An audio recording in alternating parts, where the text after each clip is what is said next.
はい、どうもこんにちは。今回はですね、ゲーミングノート PC についてお話をしていきたいと思います。ついにですね、ASUS 様から RTX 5000シリーズを搭載したゲーミングノート PC が発売されるということで、なんとこちらの ROG Strix G16、G615LP を先行してお借りすることができましたので、こちらをね、レビューしていきたいと思います。5月の16日に発売が開始される ROG Strix シリーズの最新モデルとなっていまして、ちょっと前に海外ではね、発表されていたモデルではあったんですけど、それがですね、ついに日本でも発売されるということになったんですけど、何が楽しみだったかというとですね、RTX 5000シリーズの搭載っていうのはもちろんなんですけれども、なんとツールレスで SSD との増設や交換ができるQラッチシステムっていうのが採用されたモデルっていうところもね、とても注目しておりました。そんな新しい ROG Strix G16 なんですが、まずね、概要からお伝えしていくんですけれども、CPU は Intel Core Ultra 9 275HX が採用されていまして、24コア24スレッドの激強 CPU が搭載されております。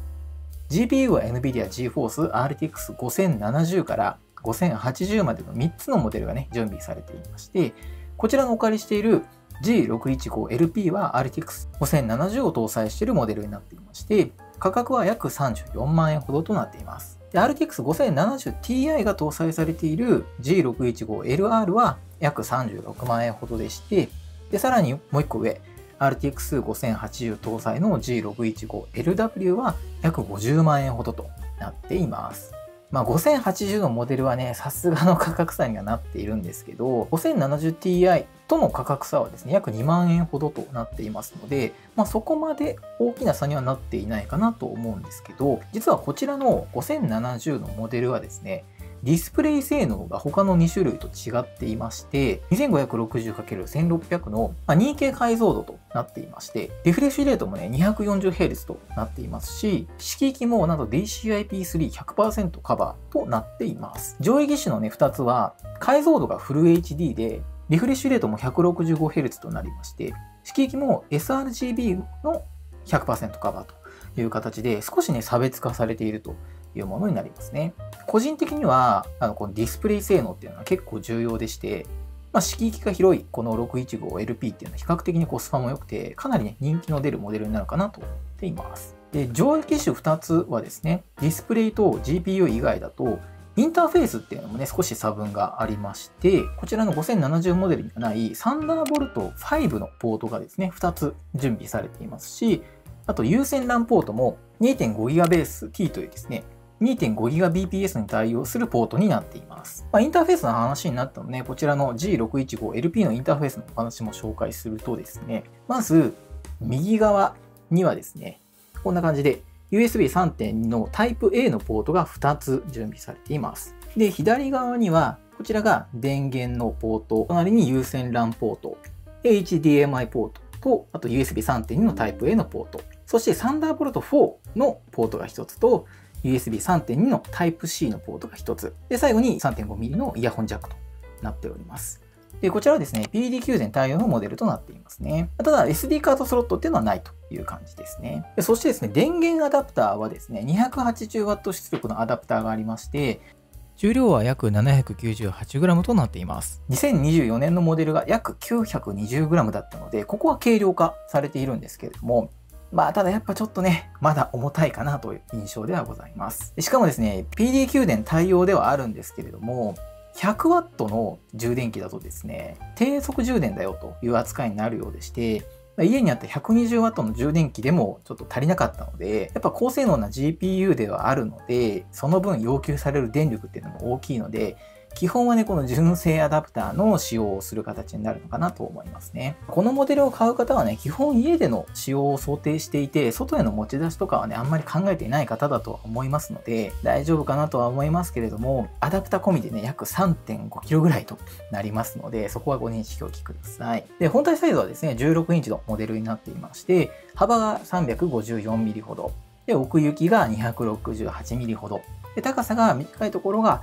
22mm ぐらいからだいたい 30mm ぐらい。重量は約 2.6kg となっています。キーボードはですね、10キーレスのモデルになっていまして、キーサイズは約 15.3mm となっています。で、タッチパネルも横 150mm、縦 100mm ほどとなっていて、かなり大型で使いやすいかなと思っています。LED のバックライトはですね、RGB 対応してまして、本体側面の LED ライトっていうところも含めてですね、オーラシンクに対応していますので、綺麗にね、光ってくれますね。はい。で、そして気になっていたメンテナンス性っていうところもね、お話ししていくと、ツールレスで背面をね、これ開けることができまして、ここのレバーをスライドさせることによって、パカッとね、開けることができます。M.2 SSD のポートが準備されていまして、簡単にやっぱ増設したり、あとメモリの交換なんかもね、できちゃいますね。で、メモリについては標準で 32GB となっていまして、最大 64GB まで交換することも可能です。SSD もですね、標準で 1TB あるんですけれども、メイン PC として使うならもう少しね、ストレージは欲しいかなと思いますので、簡単に増設できるっていうところは嬉しいポイントですよね。で、内部構造もね、見ていただいたら分かるとおりきっちりと詰まっているんですが、ファンもね、3機搭載していまして、エアフローっていうところもね、なかなか良さそうです。はい。では、ここからはですね、性能面というところも見ていきたいと思います。まず、CPU 性能なんですが、Intel Core i Ultra 9 275HX が搭載されていまして、24コア24スレッドのね、激強 CPU となっています。ベンチマークを取ったんですけど、シネベンチ R23 と、あと2024でそれぞれね、計測してみました。R23 ではですね、マルチスコアがなんと31,180と3万ポイントを超えていまして、シングルスコアでも2264となっていました。A14 の時にですね、Ryzen AI 9HX370 を計測してるんですけど、その時のスコアがね、2593だったので、コア数の違いはありますけど、それ見てもですね、ハイスペックな CPU となっているかなと思います。シネベンチ2024でもですね、マルチスコアが1819、シングルスコアが138となっていました。マジ現状最強クラスかなと思っていますね。またですね、GPU も NVIDIA GeForce RTX 5070となっていまして、FF ベンチ取ってみました。まずフル HD の標準画質でのスコアはですね、17,819となっていまして、2K 画質にすると 13,348 となっていました。デスクトップ PC にもですね、全然引き劣らない性能になってるかなと思いますね。こちらのモデルね、モンハンワイルドも快適にプレイすることができますし、実際にね、ベンチマークっていうところも取ってみました。2K の高画質設定で、スコアが18,246。フレーム生成機能をね、オンにしてみて、平均 109fps となっていました。フレーム生成の機能をオフにすると、スコアはね、19,988と上がっていましたが、平均 FPS はね、約 60fps となっていましたね。で、試しにフル HD でも回してみたところ、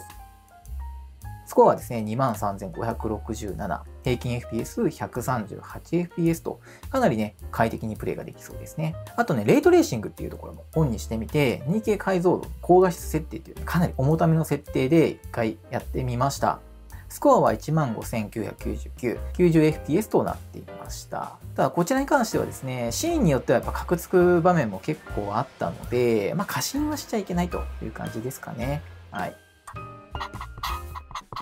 またですね、その他のスペックといたしましては、ディスプレイはね、お伝えした通り、これ、16インチのサイズのですね、2K 解像度になっていまして、比率は16対10のですね、ちょっと縦長のディスプレイで、非光沢、ノングレアとなっています。視野角もかなり広くて、色味も鮮やかで、かなり使い勝手の良いね、ディスプレイになっているかと思います。あとですね、地味にスピーカーも良くなっていまして、低音も結構出ていたので、かなり迫力ある音をね、楽しむことができるモデルとなっています。試しにね、ゲームしているとこ撮ってみたので聞いてみてください。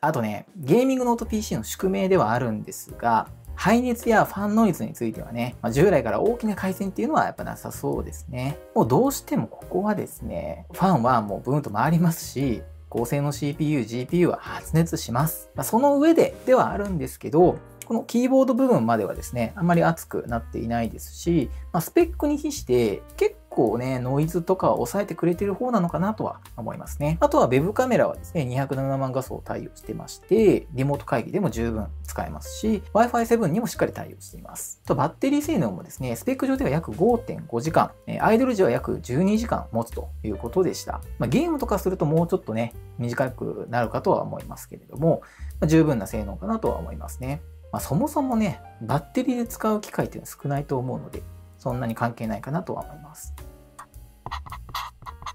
はい、ということでいかがでしたでしょうか。ハイスペックゲーミングノート PC ROG ストリックシリーズの2025年モデルをご紹介させていただきました。こちらのモデルはですね、どういった方におすすめなのかっていうところもお伝えしておくと、やっぱね、基本家での使用がメインで、外には持ち出さないけれども、家の中ではね、部屋をちょっと移動したりする可能性がある方。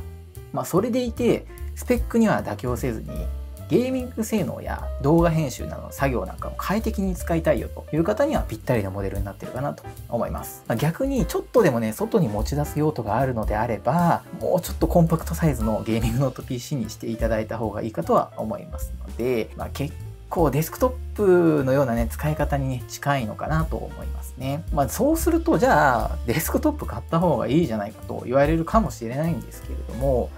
正直これだけのハイスペック CPU、GPU と、あとディスプレイ性能、あとキーボードの使いやすさとか、スピーカー性能なんかも鑑みるとですね、結構コスパ的にも良い選択肢になってきているかなと思っていますので、あえて家でもね、このゲーミングノート PC にするというのは一定価値があるかなと思っています。もちろんデスクトップの良さはね、別であるので、本当に使い方次第だとは思いますけどね。こちらのチャンネルではこういったデバイス関連や撮影機材等々のご紹介をしているチャンネルでございます。ちょっとでもお役に立っていれば幸いです。動画への高評価、チャンネル登録というところもぜひよろしくお願いいたします。またコメントなんかもいただけますとすごくモチベーションになりますので、ぜひぜひよろしくお願いいたします。